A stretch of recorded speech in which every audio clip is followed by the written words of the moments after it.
खुशी के साथ स्वागत किया गया है। प्रधानमंत्री नरेंद्र मोदी आज और कल न्यूजीलैंड रहने वाले हैं। आपको बता दें कि प्रधानमंत्री नरेंद्र मोदी 3 देशों की विदेश यात्रा पर है और अपने अंतिम पड़ाव में प्रधानमंत्री नरेंद्र मोदी पहुंच चुके हैं न्यूजीलैंड। न्यूजीलैंड की यह यात्रा प्रधानमंत्री की बेहद आम और खास मानी जा रही है, अहम और खास मानी जा रही है, क्योंकि न्यूजीलैंड में कई अहम समझौतों पर यहाँ मोहर लग सकती है। खासकर मुक्त व्यापार समझौता पर सभी की निगाहें टिकी हुई हैं और प्रधानमंत्री नरेंद्र मोदी के आगमन की तैयारियां यहां पहले से ही कर ली गई हैं और बड़ी ही गर्मजोशी के साथ प्रधानमंत्री नरेंद्र मोदी का न्यूजीलैंड में भी स्वागत किया जा रहा है। 4 दशक बाद किसी भारतीय प्रधानमंत्री की ये पहली न्यूजीलैंड यात्रा है। इससे पहले 2 भारतीय प्रधानमंत्री न्यूजीलैंड गए थे, लेकिन 40 साल बाद यानी कि 4 दशक के बाद किसी भारतीय प्रधानमंत्री की ये पहली न्यूजीलैंड यात्रा है।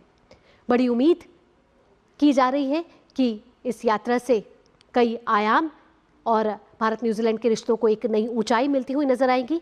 ऑकलैंड इंटरनेशनल एयरपोर्ट पर प्रधानमंत्री नरेंद्र मोदी का ये गर्मजोशी के साथ स्वागत किया गया और न्यूजीलैंड के प्रधानमंत्री क्रिस्टोफर लक्सन ने खुद वहां पहुंचे एयरपोर्ट पर और प्रधानमंत्री के साथ हैंडशेक करके उन्होंने प्रधानमंत्री का न्यूजीलैंड में स्वागत किया।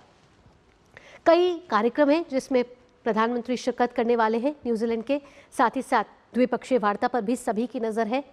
कई ऐसे क्षेत्र हैं जहां भारत और न्यूजीलैंड अपने सहयोग को आगे बढ़ाते हुए नजर आएंगे, इस दोस्ती को नया आयाम देते हुए नजर आएंगे, क्योंकि एक तो ये बात है कि 40 साल बाद किसी भारतीय प्रधानमंत्री का ये न्यूजीलैंड दौरा हो रहा है, तो कई उम्मीदें इस दौरे के साथ लगाई जा रही हैं।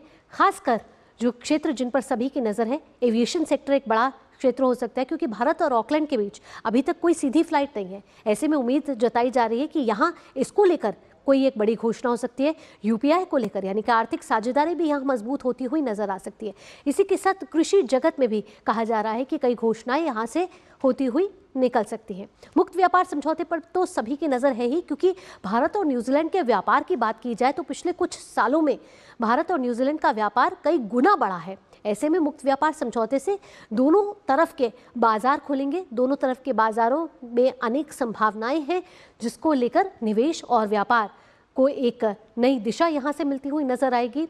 और कहा जा रहा है कि 100% टैरिफ फ्री उत्पाद हो जाएंगे और इससे जो भारत के बाजार को एक नया बूस्ट मिलेगा। आपको बता दें कि दुनिया की चौथी बड़ी अर्थव्यवस्था भारत इस समय बना हुआ है और लगातार दुनिया की तीसरी बड़ी अर्थव्यवस्था बनने की ओर अग्रसर है। ऐसे में अनेक देशों के साथ ये जो साझेदारी है वो ये साफ तौर पर दर्शा रही है कि भारत अपने हितों को लेकर कितना गंभीर है, कितना प्रतिबद्ध है। और प्रधानमंत्री नरेंद्र मोदी इससे पहले आपको बता दें कि अपने पहले पड़ाव में इंडोनेशिया के जकार्ता पहुंचे थे। वहां भी प्रधानमंत्री का बड़ी गर्मजोशी और के साथ स्वागत हुआ, भव्य स्वागत हुआ। कई बड़े समझौते वहां पर भी हुए, कई क्षेत्रों पर बात हुई। खासकर नए क्षेत्रों पर यहाँ बात होती हुई नजर आ रही है, जिसमें एआई एक बड़ा क्षेत्र है, तकनीक एक और क्षेत्र है जिस पर बात हो रही है, साइबर सिक्योरिटी को लेकर बात हो रही है। ऐसे में ऑस्ट्रेलिया के साथ जब प्रधानमंत्री वहां पहुंचे तो ऑस्ट्रेलिया में भी प्रधानमंत्री नरेंद्र मोदी का बहुत ही भव्य तरीके से स्वागत हुआ। वहां पर भी कई क्षेत्रों में समझौते हुए हैं। खासकर